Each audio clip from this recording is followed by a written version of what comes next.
नमस्कार। आज हम हिंदी व्याकरण में शब्द विचार के बारे में चर्चा करेंगे। सबसे पहले मैंने आपको बताया था वर्णों के बारे में।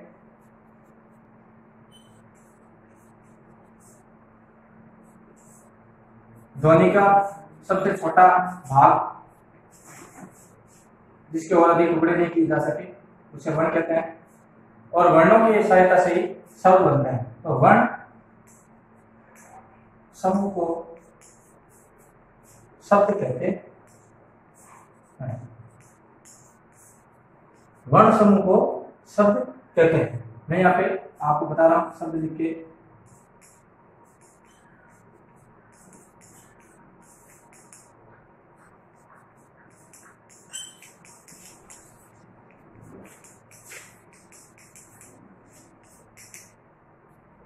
भ ह भ, ग अ ग, व अ व, न अ न। जब हम इसको संयुक्त करते हैं, मिश्रण करते हैं इसका, तो ये शब्द बनता है भगवान।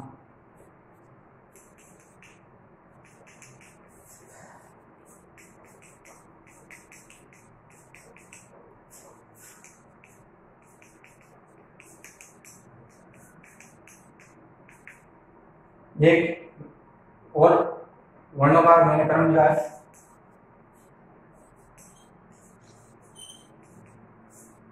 जब हम इसका योग करेंगे तो ये शब्द बने। एक बना भगवान, एक बना चल चूं। ये दो शब्द बने, लेकिन जब हम इनको अर्थ की दृष्टि से देखते हैं तब तो ये भगवान, ये जो शब्द है, इसका हमें अर्थ पता चलता है। ये किसी का नाम भी हो सकता है, ये परमात्मा के लिए भी हो सकता है, लेकिन इस शब्द का कोई शाब्दिक अर्थ हमें पता नहीं चलता है। अतः हम कह सकते हैं कि अर्थ की दृष्टि से शब्द दो प्रकार के होते हैं।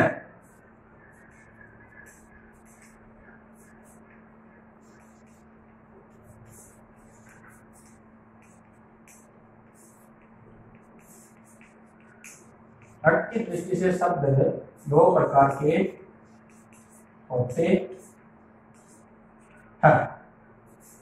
पहला है सार्थक, दूसरा निरर्थक। निरर्थक, निर यानी नहीं, अर्थ जिसका कोई शाब्दिक अर्थ नहीं उसे हम निरर्थक कहते हैं, और जिसका कोई शाब्दिक अर्थ होता है उसे हम सार्थक शब्द कहते हैं। जैसे कमल है, पंकज है, मामा, देवालय, ये सभी शब्द सार्थक है क्योंकि इनका कोई ना कोई अर्थ है। अब निरर्थक में देखिए खटर पटर, झटपट, दाल वाल, ये जो शब्द है इनका कोई शाब्दिक अर्थ नहीं है। ये हम इनको किसी भी रूप में लेते हैं, लेकिन इनका कोई शाब्दिक अर्थ नहीं है। इसलिए जिनका शाब्दिक अर्थ होता है वो सार्थक होते हैं, जिनका कोई अर्थ नहीं होता वो निरर्थक होते हैं। अब हम देखेंगे प्रयोग की दृष्टि से भी सार्थक शब्द के तीन भेद होते हैं।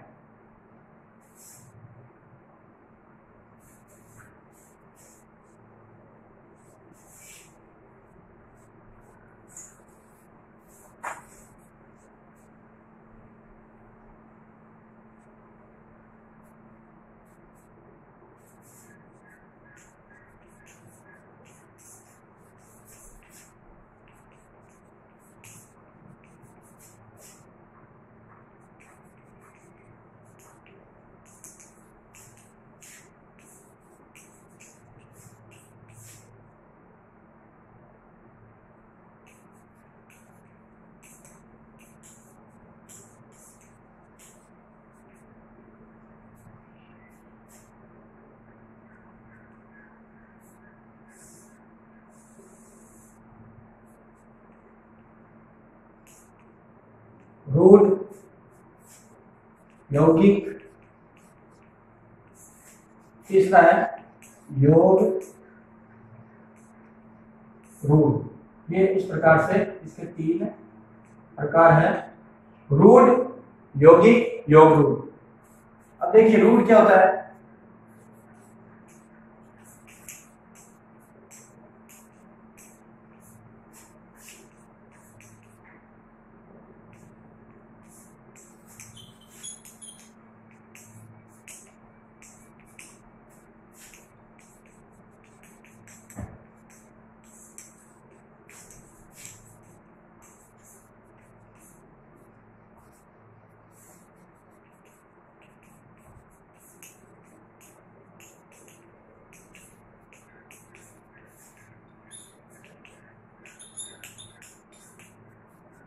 रूट वे शब्द है जिनको खंडों में विभाजित करने पर, 2 खंड या 3 खंडों में विभाजित कर देने पर भी उनके सामान्य अर्थ का पता नहीं चलता है।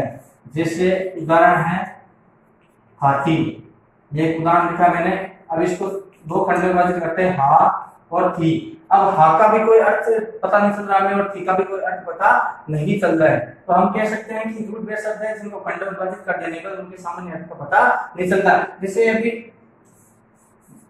सीधा शब्द है हाथी, इसका भी पता चल रहा है कि हाथी एक जानवर होता है, लेकिन जब हम इसको 2 टुकड़ों में व्यक्त करते हैं, इसको 2 टुकड़े करते हैं इसके, तब इसके सामान्य अर्थ का पता नहीं चलता। तो वे शब्द जिनके हमें सामान्य अर्थ का पता नहीं चलता है, जिनको खंडों में विभाजित कर देने में सामान्य अर्थ का हम पता नहीं लगा सकते, वे रूट शब्द कहलाते हैं। दूसरा प्रकार इसका यौगिक।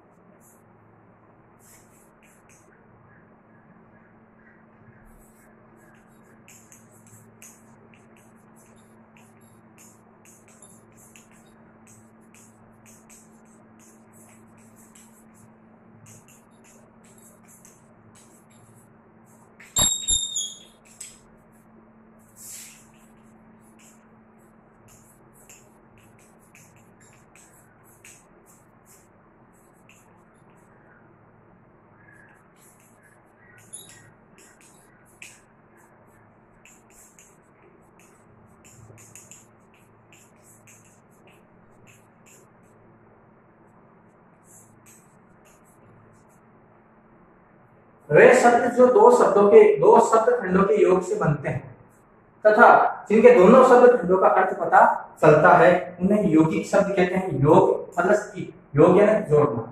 देखिए मैं यहाँ पे शब्द लिख रहा हूँ, विद्या प्लस आलय बराबर विद्या। विद्या प्लस आलय, इन दोनों को अगर हम एक शब्द में लिखते हैं तो शब्द बनता है विद्यालय, इसका भी एक शाब्दिक अर्थ है। अगर हम इन दोनों को अलग अलग खंडों में देखते हैं तो विद्या का भी अर्थ है और आलय का भी अर्थ है। तो हम कह सकते हैं कि वे शब्द जो 2 शब्द खंडों के योग से बनते हैं और जब हम इनको सम्मिलित करते हैं, सामूहिक एक शब्द बनाते हैं, तो उसका भी अर्थ हमें पता चलता है। तो ऐसे शब्दों को हम यौगिक कहते हैं, जैसे देवालय,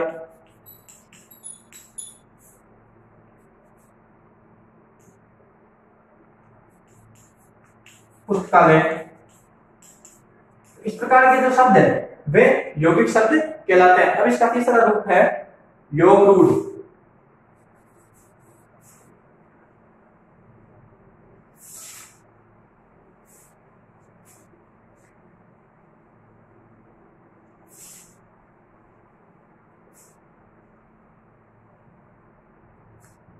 इसका तीसरा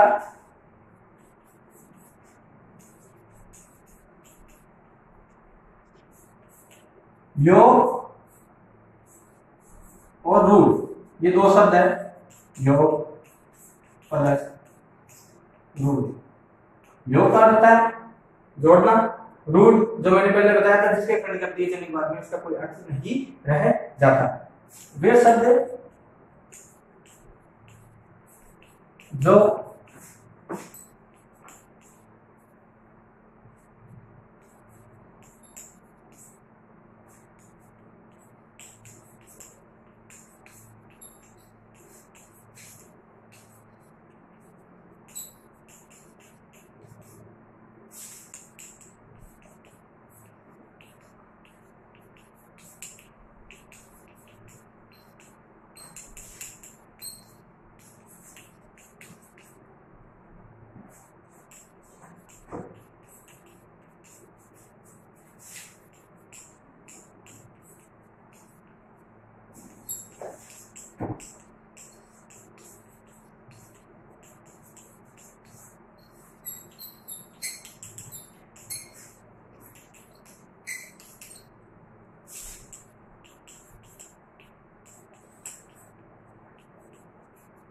योग, वे शब्द जो खंड तो हो सकते हैं, अर्थात जिन शब्दों को विभाजित तो किया जा सकता है पर उनका विशेष अर्थ प्रकट नहीं हो पाता है, उन्हें योग रूप शब्द कहते हैं। जैसे उदाहरण के लिए कम,